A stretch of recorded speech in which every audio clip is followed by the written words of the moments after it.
Welcome to all of you. Today I have something to share with you of interest for us to study Dhamma with. Recently, there was a protest in Germany. A child, 7 years of age, and over 100 of her friends and others came out to protest against their fathers and mothers. Her parents were only interested in playing with their smartphones, to the point where they had no time to speak or to look after their child. And the child began this protest because of this reason. Their parents used their smartphones so much that they didn't have time to show an interest, their love, or to look after their family. Can you see that a child of just 7 years of age can have the wisdom to know the difference between what is appropriate or what actions are inappropriate? So don't think that a young child has no wisdom like us, or thinking that a child must listen to their parents. They shouldn't argue, and they should listen to the different explanations that their parents tell them, because the parents believe that they have more wisdom than their child. This type of thinking may always be in the feelings of the parents. No matter how good or skilled the child becomes, they can't acknowledge them because they are our child. We are the parent. We have more wisdom. But some children may not be like that. They can have more wisdom than the parents. This type of child is called an abhichada buddha. That is, they are born and make their family lineage prosper. They are born and they support their parents, and they are children that have excellence. In the time of the Buddha, we know that there was a child that at just 7 years of age had great mindfulness and wisdom. Her name was Lady Visakha. At just 7 years old, she saw and knew the Dhamma, and she invited the Buddha and his community of monks to have the meal at their house. Lady Visakha was then just a small child of 7 years, yet she could organize and offer the meal and look after the Buddha and the community of monks very well and perfectly. Can you see that someone with wisdom can have had it since birth? But it's not that every child is like this. Sometimes the child is called an anuchada buddha. That is, they are born and they can uphold the family lineage, but they don't make it any better than their parents did. And some children, they lower and degrade the family lineage of the parents. So for mothers and fathers who have this ego and hold on to that they are the parents and that they have more wisdom than their children, but it's not certain. Their children may have more wisdom and may be an abhichada buddha. That is possible, like in the Buddha's time with Lady Visakha that I spoke about. And another example is the youngest daughter of the wealthy merchant Anathapindika. Anathapindika had 3 daughters. The oldest was named Mahasubhada. The middle was Chulasubhada. Those 2 both married and moved out of the family home and lived with their husbands. The youngest daughter, named Sumana, was someone who was smart and took up the household duties and organized and offered the meal when they invited the community of monks to their house. Sumana could do all the duties that the sisters used to be in charge of. But later she became very ill. She sent news to her father, and he quickly came back to see his daughter. When he got back, Anathapindika asked, "Daughter Sumana, how are you feeling?" Sumana replied, "What is it, little brother?" She answered like this. Anathapindika was worried. Why was his child being like this? So he asked his child, "Are you delirious, Sumana? This is your father. I am your father." Sumana answered, "I am not delirious, little brother." The wealthy merchant thought that his child was likely scared of death. His youngest child must have something that has made her frightened, Or is it some sickness making her scared and acting like this? So he asked, Sumana, are you scared? Sumana answered, I am not scared, little brother. She just answered like this to her father and then passed away. Anathapindika, who loved his child a lot, and he thought that his daughter didn't have any mindfulness before her death.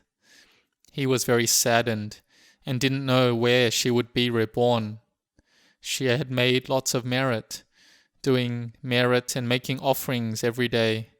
But in the last moments of her life, she had no mindfulness like this. He was worried that his daughter had been reborn in a bad destination. So he went to see the Buddha and told the Buddha about the daughter calling him her little brother. The Buddha said, she was right, wealthy merchant, because she was higher in noble spiritual attainment. Your daughter had attained to Sakadagami, the second level of enlightenment, but you, wealthy merchant, have only attained to Sotapanna, the first level of enlightenment. When Anathapindika heard this, he felt overjoyed and gladdened immediately. Can you see that the child, even though she was young, that she had more mindfulness and wisdom than her parents? And Anathapindika, who was the father and who was the foremost in making dana offerings, but the noble attainment of his heart, the purity of his heart, couldn't compare to that of his youngest daughter. Her wisdom was greater than the wisdom of Anathapindika. So parents need to think and contemplate about this, that sometimes our child has been born and has more mindfulness and wisdom than us. So we need to listen and to reflect on the thoughts and views of our children. Sometimes our child that has good mindfulness and wisdom will tell their parents not to do unskillful actions. They show them the benefit of Dhamma practice. For the father and mother who don't have faith, the children try to grow their faith. The parents who have no sila or morality, the children help them to have a higher level of sila. They help to improve the level of their parents' minds. And for the parents who haven't done any dana or sila, the children help them to improve and to change to become good people. They help the parents who haven't meditated to do meditation and improve so that they have wisdom. Here, our child and each person has different spiritual development. Their child may make a family's lineage prosper, or some children may maintain the family lineage but don't make it any higher, or some children will lower their family's lineage. So those of you here, may we see that if we are a father and mother, we are the givers to our children. We give opportunity to our children. We support our children. Like the incident in Germany, the child had the thought and reason to protest against the parents who didn't give them any importance, but gave importance to their smartphones. The child's father even ended up organizing everything. He contacted the police and helped with the protest. The child invited her friends to hold signboards protesting that they want love and warmth and they want the time of their parents. Can you see that usually it is the parents telling the children, stop child, don't play on your phone, do your homework, don't play too many games. Here some children have good mindfulness and wisdom and see that their parents don't give them love. But the parents who give their children support in everything, they will see that it's a good thought of their child to be like this, that they can support their children to be brave in doing the right thing. It is something of interest and to think and reflect on. It makes me think back to the time when I was with Venerable Ajahn, and there was a small novice, just 10 years old or so. This little novice would put on his robe very properly and very beautifully, and Ajahn would tell the monks to go learn how to put on their robes properly from this little novice, because he put them on so well. So we may be elderly in terms of age, but we need to be elders in terms of noble virtues as well, not just elders in terms of years. The true elders are elders in terms of noble virtues. This is important. Once there was a novice sitting in front of the entrance where the Buddha was residing. A group of elder monks came to visit the Buddha and patted the novice on the head and then went to go pay respects to the Buddha. The Buddha said to them, "Did you see the great elder sitting in front of the door?"